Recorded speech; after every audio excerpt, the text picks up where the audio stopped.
My natural body fat percentage set point is so low, I think it might just be single digit, right? So, what is natural body fat set point? So, like just right now, as you're just existing, you're going through life, whatever body fat percentage you're at right now, right, is basically like your natural set point. So, without dieting, without bulking, without any other factors, right, whatever body fat percentage you maintain year in, year out, that's your natural body fat set point. And I think mine is so low, it might actually just be single digit, like it might actually just be less than 10%, right? So let me justify this point, right? So when I first set foot in the gym for the very first time, right, I lean bulked and I trained for 7 months, right? So after 7 months of training and lean bulking, I was like 9.1% body fat, which is like absolutely unheard of. It's fucking ridiculous, right? Because the influencers we watch on Instagram, on TikTok, whatever, they're all like 10% body fat, right? I was 9.1% body fat after just 7 months of training, right? So from that point, after 7 months, I did a bulk, right? So I did a huge bulk. I put on like 30 pounds of mass in like 8 months, right? So I put on like a fuck ton of mass, right? And I put on lots of body fat, right? So I actually became like normal person body fat, which is like 15%. And surprisingly, most people even are above this range of 15%. So my abs were barely visible. I was like 15% body fat rate, whatever. And for the last 2 months, I've been cutting, right? So now this is where it gets interesting. For the last 2 months, 60 something days, I've been cutting, right? And I've been shading down, going back to being lean and aesthetic, right? And in just like 10 weeks, I've lost like, what is it, 11 pounds in 10 weeks, right? I think it's just under 10 weeks, right?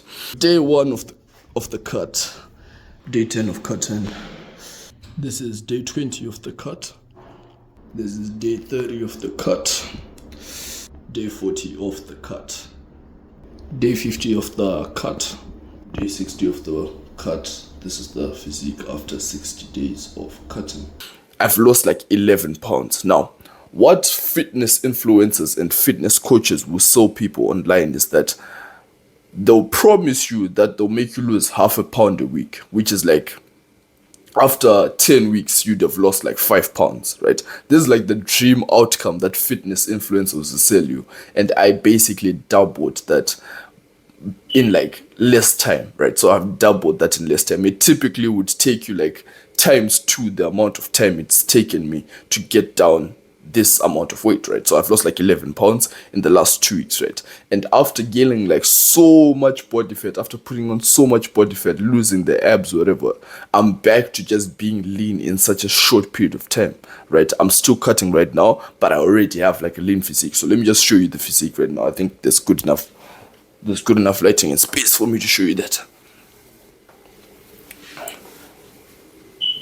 So this is like the physique after like what, 11 weeks of cutting. You can already see my abs are already visible. Like you can already see that abs are already visible.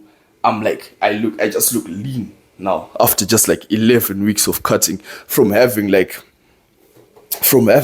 put on so much body fat on the bulk. Because again, I did make crazy progress on the bulk. I put on 30 pounds in 8 months, 30 pounds of mass in 8 months, right? Which is like a fuck ton. It's also unheard of, right? So I made like loads of progress both ways. But the most interesting thing that I want to tell you about this whole experience is that cutting down and coming back to being lean has been like the easiest thing I've ever done. It's been like such a walk in the park, right? It's been like an absolute walk in the park, right? I've barely struggled in any way. I've just like breezed through it. Even the first time when I did it was 9.1% body fat when I was lean bulking the first time. And also, I think I should mention this. I was bulking at that time. When I was 9% body fat, I was bulking. That means I was putting on muscle mass, right? I was putting on lean muscle mass. I started off at like 154 pounds. I went all the way to like 170 something pounds in the 7 months of lean bulking. I was putting on muscle mass and I was just 9% body fat, which is just like fucking lean and shredded, right? So that by itself is like very impressive, right? Yet alone, me right now just being able to cut down like 11 pounds in just like 10 weeks, right? The reason why both of these processes have been so easy is just because like I feel like my natural body fat set point, it's just low. So like I will always return to being lean and aesthetic just because naturally my set point is so low. It feels so frictionless, it feels so effortless because naturally this is just supposed to be my everyday body fat set point, right? And before we get into how we can try and change your set point and get it to being a low set point, that way you can just always have the lean abs, you can always be lean, whatever. We want to look at the contrary. The contrary was when I was bulking, right? So when I was bulking, this was what was difficult for me. Putting on the mass was what what the fuck? Excuse me, I don't know why I'm mumbling off my words. Putting on the muscle mass and putting on like just mass in general was what was difficult for me, right? It literally felt like such an uphill battle, like swimming upstream, right? Because eating food and eating in a surplus and just having like excess calories was so difficult for me. I would wake up in the middle of the night, I can barely breathe. I have brain fog, like my brain is not working. I'm just constantly digesting food, and it's like it was so difficult for me, like very difficult. And after I bulked, like I did this for 8 months. After I bulked and I put on the body fat, right, and I was now just like kind of chubby, this felt so unnatural for me because even maintaining that was unnatural for me. Even being at that point, right, like it just felt like this is not like I felt heavy. I couldn't move as well. It just felt unnatural for me, right? It didn't even feel good after like the 8 months of doing this, right? And it's like obviously it wouldn't. You wouldn't expect it to be because I'm going against the grain. I'm going against what's like more natural for me, which is just being like lean and aesthetic, right? That's why it was so difficult for me, right? I would wake up like I would eat 4 meals in a day, right? So I would eat like my 4 meals. I would go to sleep for like an hour or like 2 hours. I would wake up, I would eat more food, I would drink like protein powder. Like I feel like throwing up. I don't feel good. I'm just dredging through it. But I'm like, I want to be big. I want to get lots of muscle mass, right? So I'm doing all these things, right? But none of it was really fun. None of it, like, besides the fact that I could just lift heavier weights in the gym and I could progressively overload, none of this process was fun and enjoyable. It was just like I dredged through it. I just grit my teeth and went through it, right? But being lean and like coming back to being lean has been the easiest thing. I've done it so quickly. I've just shredded down all this body fat so quickly and came back to being lean because again, I'm coming back to my natural set point, which is like the natural point I'm supposed to be. That's why it's been so easy and frictionless, right? So the big question is, how do you change your natural body fat set point? And the answer to that is, I don't know, to be totally honest with you. I watched a video about this. I was learning about this like set point and everything, and it clicked to me why it was so easy for me. But even the people who speak about this don't actually know how you'd like change your set point, right?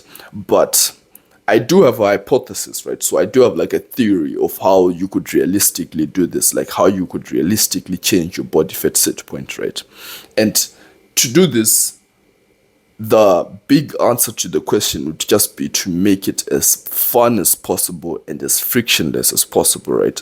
Because if you can sustainably do this, like if you can make it fun, that means you'll be able to make it sustainable, right? So whatever, like let's say for example your goal is to be 10% body fat, right? 10% body fat, you're like lean, you're like shredded, right? What would you need to do to get to 10% body fat? Well, you'd need to do like lots of cardio, you'd need to eat in a deficit, and like that's about it, right? You'd need to eat in a deficit, train the right muscles, and then like do cardio, right? But cardio is difficult. Eating in a deficit for people, it's difficult, right? How can we make this more frictionless? How can we make this easier? Well, if it's cardio, instead of doing like treadmill cardio, you could play sports with your friends. Instead of doing treadmill cardio, you could find some activity that's fun for you and fit it into your routine. So you could have like, let's say, a sports competition that you could just be preparing for. That's like 8 months from here. And then if you prepare for that, then you're just going to get lean whilst also focusing on something else, which also involves cardio, right? So now you're just getting free cardio each and every single day, and you're going to be lean, right? And probably not probably, what ideally it's fun for you. Ideally the whole thing that you're doing is fun for you, right? Because the whole point of it is to make it as fun as possible, right? What my entire process is like optimized for fun. I go to the gym for like 3-4 hours a day, right? I go to the gym, I do my weightlifting session with like 4 of my friends. We're having lots of fun. It's like it's free. It's the best part of my day. We're having lots of fun. We're laughing a lot. And it's like, okay, so the weightlifting session, no, I would never skip like gym and weightlifting, because it's like, it's the most fun part of my day, right? The cardio thing, I've optimized it because now like I've optimized it to make it a learning experience. I usually just watch videos about the whole YouTube thing, because I'm doing like YouTubing now. So I usually watch videos about that, and also sometimes I do cardio with my friends, and also I sometimes play sports. So it's a whole optimized experience overall, right? Because I'm just having fun through all of it, right? And obviously being in a deficit, not eating food, that's all easy for me, because again, my set point is so low. Like, it's like I feel like it's single digits, right? So all of that is optimized, and all of that is ideally easy for me, right? So that's my hypothesis. My hypothesis is, if you make it as easy as possible and frictionless as possible, then you could probably change your set point to be lower, and you'll be able to be lean and aesthetic all throughout, right? So that's like the quick video that I had for you today. Like and subscribe to the YouTube channel.